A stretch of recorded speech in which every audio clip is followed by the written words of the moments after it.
Fearless Friday. I'm Tanya Eberhardt, founder of BrandFace, and we help business owners and entrepreneurs differentiate themselves, and we do that through personal branding. And hi, I'm Michael Carr. I'm the COO of BrandFace. I was a client before I became a partner in the company. We do Fearless Friday to teach you to take the fear out of putting yourself out there. Yep. And we're on today with a super fearless lady who's become a good friend of ours, Karen Liz Albert. And Karen is a social media expert. She is a speaker as well and owner of a company called, very creatively, I might add, Behind Your Curtain. So we're going to let Karen share some thoughts with us today about social media and what she does that's very unique. But she did develop a product called the 30-Day Social Media Facelift. She'll be sharing info about that. But hey, let's get started in what we do best here on Fearless Friday. And let's dig into things that Karen might have been afraid of. There you go. So the first question, Karen, thank you so much for coming on the show. The first thing we like to start off with is just name a fear that you've overcome. It can be personal, it can be business, but a fear that you have overcome in your own life and how you did it. Yeah, so I would say the biggest fear, and it's funny because, you know, I'm a public speaker and I'm also a singer in a band. And so what most people think is like, what would be the fear? I've never been afraid of that. Like I was like, give me the microphone when I was a tiny child. But I have really had to overcome fear of disappointment of other people. And that was, and when you go into entrepreneurship, like that's your bread and butter, right? If people don't find value in what you do, if they're not satisfied with what you deliver, that hits the bottom line.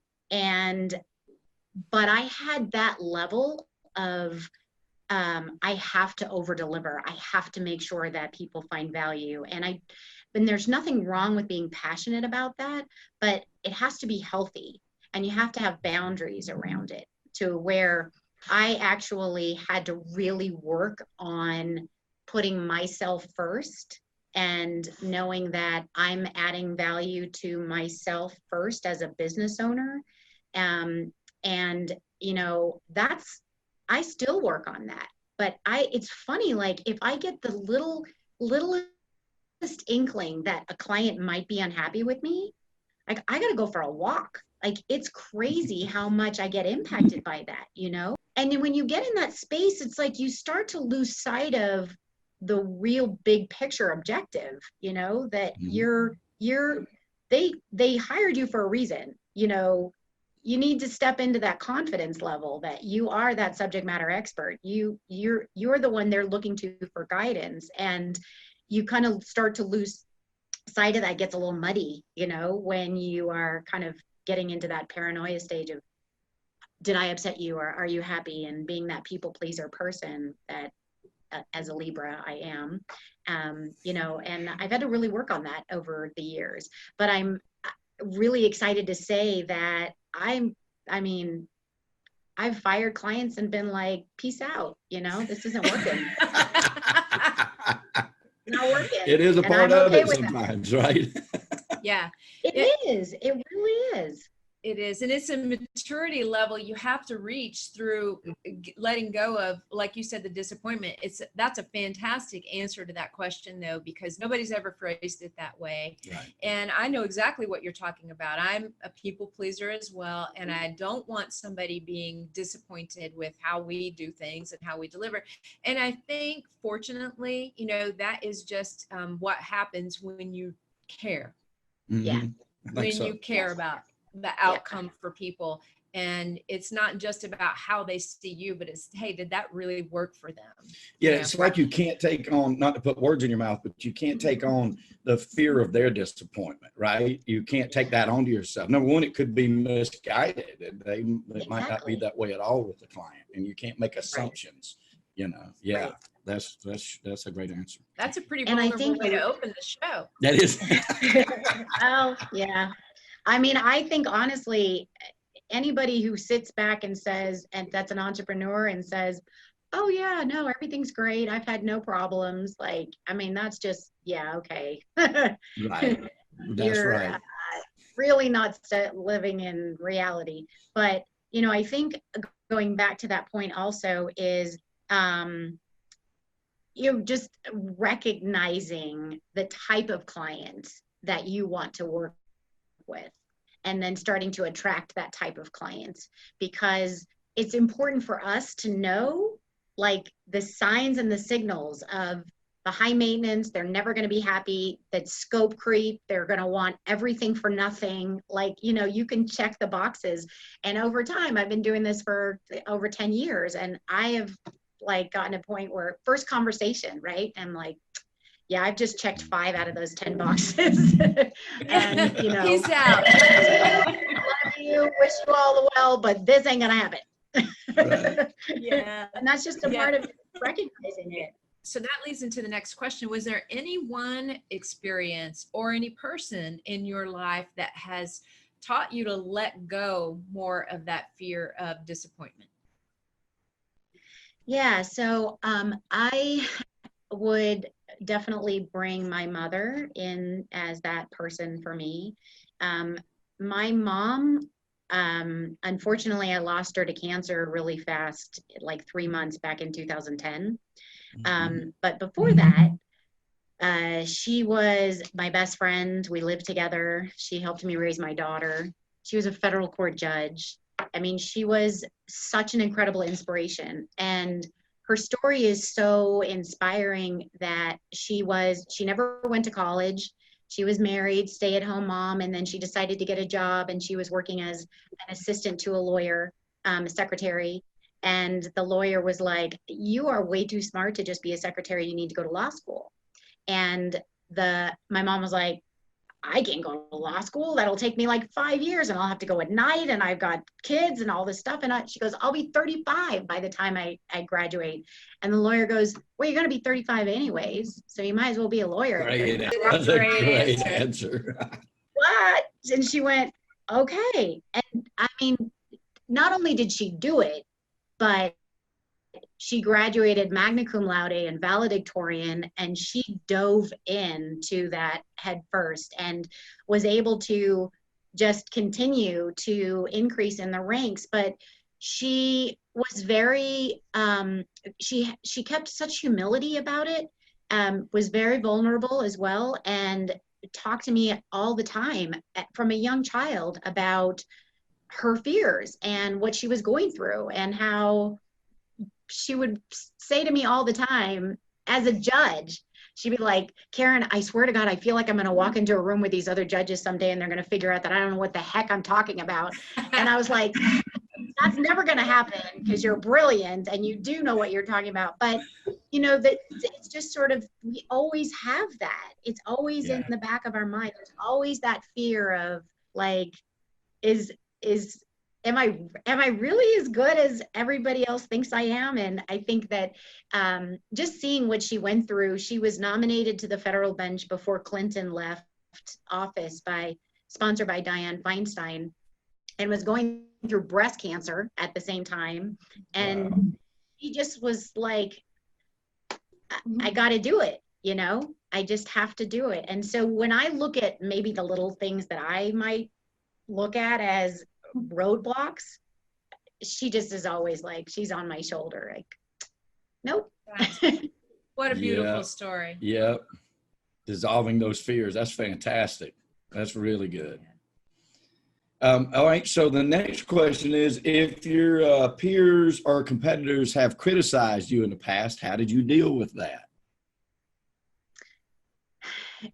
So I'll tell you a story. It's not necessarily a peer or competitor, but it's one that I feel like was pretty critical in kind of like changing the trajectory of my business. And it kind of goes back to that people pleasing thing. But there was a client that had hired me to put an entire social media strategy together for her, and worked together and did it all. And we got together and reviewed it all together. And after it was done, she asked her assistants to get off the call, and she just ripped me apart. I mean, like, shredded me.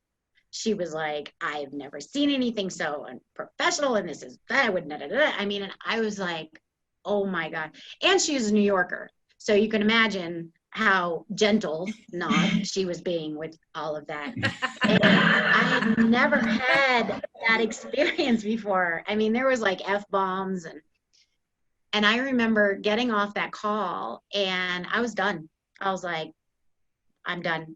I clearly I'm not good at this and I don't know what I'm doing. And I was ready to shut the door. And this was probably only like 2 years ago, 3 years ago, maybe 3 years ago. Wasn't that long ago. And I literally curled into bed, pulled the covers over. I cried for like 12 hours. And then I was like, okay, you know what?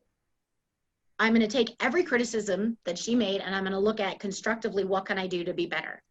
And I thank her to this day for, you know, her delivery could have been a little bit more graceful. Of course. But, you know, and I am so grateful for that moment because it really allowed me to be accountable and own it and not blame her.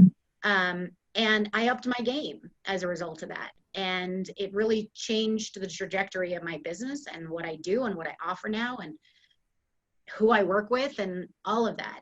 And so I tell that story just because I want those that are listening that feel as if they always have to do it right and it always has to be perfect. It's so not true. And don't put that pressure on yourself. Just go out and do the best that you can. And not everybody's going to receive it in a way that you want them to, but you know, the criticism is a lesson in everything. And we have to see it from other people's perspective, right? Were we saying that, wasn't you, Tanya, said you can't see it, can't see the label from inside the jar? Mm-hmm. Yeah. Yep. Yeah. You had said that to me the other day. Yeah. It is so true. It's so true. And I think too, when somebody criticizes us, you know, and we really do care, it just, it kills us. Mm-hmm. And so, but those of us who can take that inward and turn it out to fix what's broken, we do very, very well with that. Michael had a client not too long ago, and he was, let's just say he was quite gruff. Mm-hmm. And nothing that Michael and his team did was ever right. Mm-hmm. But one day he called and complained about Michael's website. And this was like what we were just starting to work together. Yeah, it was the old website. And 13, something like that. Yeah. And he just made this long list of all the things wrong with the website. And I'll let you finish that. Yeah. Well, I mean, and to this day, we still call it the Ernie principle. So like every time somebody calls me, one of my agents, or we talk, and they're like, "Hey, you know, this, I did everything I could. Everything's on the promise sheet, everything, and you know, it's still." And I'm like, "Well, it's the Ernie factor. Let's look at it and see if there's anything we can improve upon. Even though the delivery's terrible, the guys clearly we're never going to be able to make them happy. Like you said, can you still find a grain of salt of truth in it? And if you can, then you improve yourself, whether you ever do business with that person ever again or not, right? And that's important. So you're right. You have to delineate, take the emotion out of it is what you have to do. You take the emotion out of it and say, what is what they said, is there any grain of truth to it? And if there is, fix it, move on, because they just helped you for the rest of your life. Yep. Exactly. Yeah. Yeah. And it turns us soft women, especially, into business beasts. Yeah. You know, because we learn it, it's like, we're not doing that again. Peace out, as you said. Right. So you mentioned already your mom as I'm assuming one of your top mentors, and what a beautiful story that is. We can definitely see, those amazing characteristics in you, and no wonder she was such an influence on your life. Thank you. But was there anybody else? You're welcome. Was there anybody else, either professionally or personally, that has been a mentor for you? You know, I've been so blessed to have so many that have come into my life that I feel have just impacted me in a variety of different ways. And I think I am one to really want to surround myself with those that I know way more than I do. Being in mastermind groups, and is so important, and just surround yourself with people that are, like, they've already stepped on the landmines, and they've already kind of figured out, like, don't do this, do this. And, we don't need to reinvent the wheel. And yeah, I've been so fortunate and they just sort of show up. I think when you put yourself out there energetically to just be in a space of receiving and grateful, that they just show up in a way you're like, wow, so genuine. And you really do they really do want to just help and give back. And I think that those are the kind of people that have also been in our position too, where they've received. And so it's sort of this gratitude abundance that is just kind of flowing constantly. And I don't really put a whole lot on trying to have this preconceived understanding of what that person needs to look like, or what that help needs to look like. I try and not do that, so that when it does show up for me, that I can look at it from a place of, how can I receive this and apply it to whatever it is that I'm struggling with, or a challenge at that particular time. And then going back to like the first point too, like recognizing also, is this really something that's going to serve me, or is there maybe an ulterior motive going on here? And I think as we get older, not mentioning our age, but we are seasoned and we are aged in our wisdom, that it's tapping in, our intuition is like spot on, right? Every time that little intuition starts to speak and we don't listen to it, it's sort of like, I should listen to that, because yes, it is that is so true. All right. So next question is, because there's business owners and entrepreneurs that are going to be watching this, right? Relating your story to their own story and what they face. And a lot of them are afraid to put themselves out there. They may be afraid to be the face of their business for a lot of reasons, real and not real, right? What's the one piece of advice that you would give to people that are, they're on that fence, that maybe they know they need to do it, but they are still just timid about it? Well, I think what helps me is to realize that it's not about me. And really recognizing the fact that I need to do this, because if I don't, then I may actually be preventing someone else from being able to take the next step. And so if you can kind of look big picture, I feel like every single one of us is here for a purpose. And that purpose is to step forward and just continue to live in whatever that purpose is that you are meant to. Look, mine's social media. How in the world did I ever think that social media would be my purpose? Who am I to say it's not? It's something that clearly I have the skill set for, and it's not like massively changing people's lives, but it is in a way, and I'm okay with that. And if I chose to stay in bed, right, and not put my big girl pants on and move forward, then there's all these other people that I have then been able to work with and connect with that have benefited from that.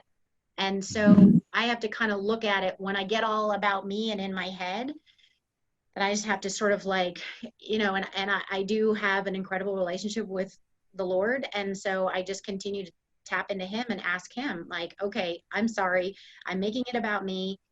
It's not about me. Just please make me aware of who it is that I can help today. And there's something that shifts in you energetically when you kind of make that statement, and you make it less about you and more about someone else, and you don't even, who is that person? I have no idea. And you never know. Could be someone that you just end up talking to in a supermarket. You don't know who that person is. But if we hold ourselves back, it's not just ourselves. There's so many other people that we could be impacting. So I think the one thing to say is get over yourself, right? It's not about you. It just isn't. And the more you hold yourself back, then other people are being impacted by it also. And we just have to look at all the people that have made such huge impacts. And I look at things like, well, what if Martin Luther King chose to just not, you know, like, Right. you don't think he was afraid? You don't think he had fear? I mean, I'm sure he did every single day. And we had self-doubt and all, Sure, of course. you know, negative stuff that goes on, but you have to figure out Wow.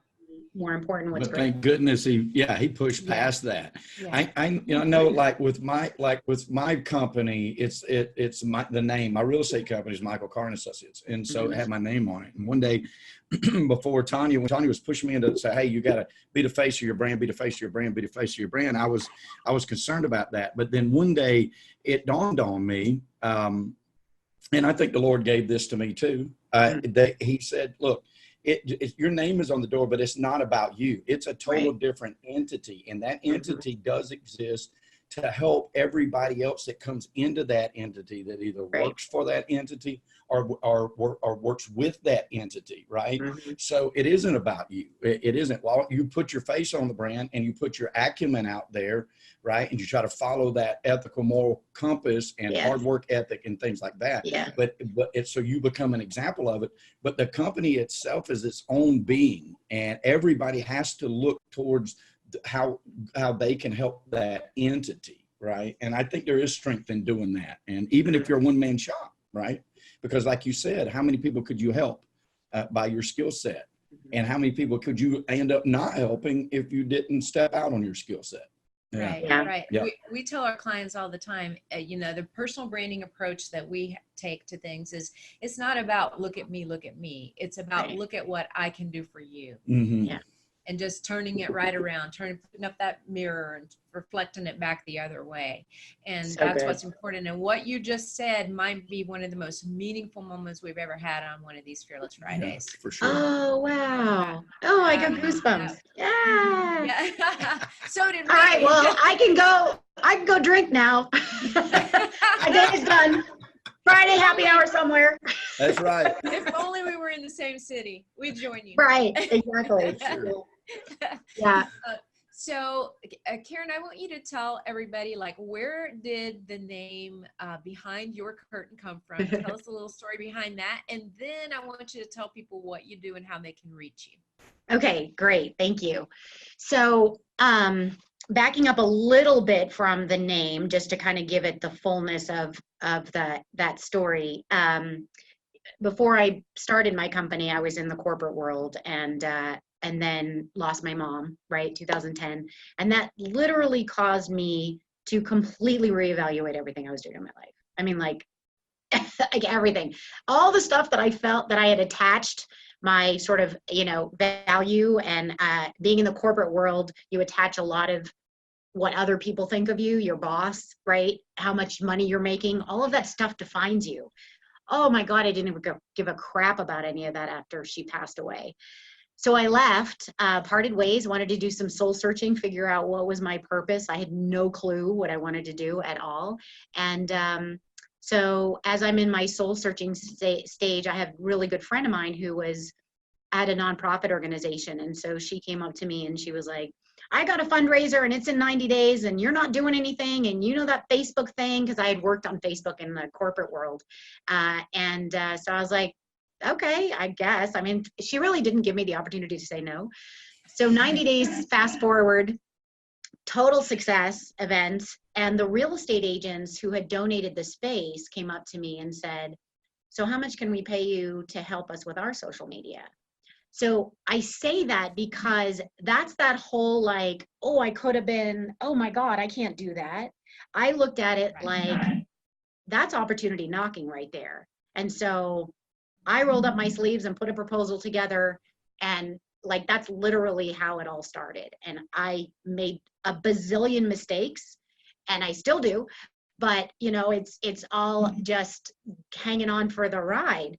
But at the same time, I was also helping, my daughter was in musical theater. And so I decided to help them do some social media marketing with the productions. And so I was creating these little promotional videos and taking pictures and everything. And after one of the shows, I was standing with the director and one of the moms came up and made a comment about, I love the promotional video. And so she put her arm around me and she's like, well, that was Karen, and Karen is behind our curtain, you know, like the music theater, right? There's a curtain and stuff. Mhm. And I was like, oh my God, that's a great name. So I went on to GoDaddy, right, .com, and I'm like, behind the curtain, no, not available. Behind our curtain, no. And I really wanted behind the curtain. Like that was it. So behind your curtain was the only one available. Thank you, Lord, because it's ideal, right? Because I am behind your curtain. So when someone hires me as a social media marketing trainer and strategist, what I'm doing is really helping them, and really it works so nicely off of the magic that you guys do with your clients, and helping them really pull out their brand and get them to be comfortable with being that face of their brand. So I then take that and I basically then create the facelift on their social media platforms, knowing which platforms are going to be the most effective to help them get in front of that particular market with the brand. And so I kind of go in and work my magic, and I am behind your curtain when I do that. And then I teach them. So it's a 30-day program where I work one-on-one with them. And we kind of have a bit of a strategy call, just get really clear on, okay, who's your niche market and all that stuff that's really important, right? And then I go in and kind of take over the social media platforms and give them the facelift and pack in all of the right keywords and content, hashtags, call to actions, custom graphics, custom videos, all the stuff that's going to make it look really attractive to the eyeballs, and also that infamous algorithm that's running behind the scenes that basically controls everything. So I know how to kind of feed that algorithm so they start getting reach and exposure. And then we have 1 hour weekly calls, Zoom calls, and I teach them. So this is strategically how you want to use Facebook so that you're actually able to get in front of a market that has a demand for what you have to offer, get that market to respond based on your content. And oh, by the way, the content is not about you, right? It's the same concept. It's about them. So you got to flip it. It's not all you could, like you were saying, Michael, yeah, you could have your name on the door and it could be on the signs and the banners and the for sale signs, but it's really not about you. It's understanding that by you putting that for sale sign in front of their house, imagine what you're doing for them. Like, what is their life going to be like as a result of that sold sign going up on their property? So it's really helping them to kind of like cascade that emotional impact into their social media content and teaching them how to do that. So they're seeing some return on their efforts, right? So the community is actually responding and getting engaged and commenting and then actually connecting, and they're getting leads. So it's a 30-day program, and by the time the 30 days is done, their platforms look really good and they just feel much more educated and empowered to be able to move forward with their social media marketing themselves. Tell everybody how they can get in touch with you, learn more. It's behindyourcurtain.com. That's where you can get in touch with me. Karen, thank you so much for joining us on Fearless Friday. Honestly, this has been so meaningful and just a beautiful interview. We like to say that it's all about prosperity, not just being money, but the whole gamut, everything that encompasses abundance in life and satisfaction in things that we do every day. And we say prosperity favors the bold, folks. So be bold, especially with your brand. Yep. And thank you, Ms. Tanya. Well, thank you. And if you guys want to learn more, go to discussyourbrand.com, discussyourbrand.com, and we will see you on the next Fearless Friday.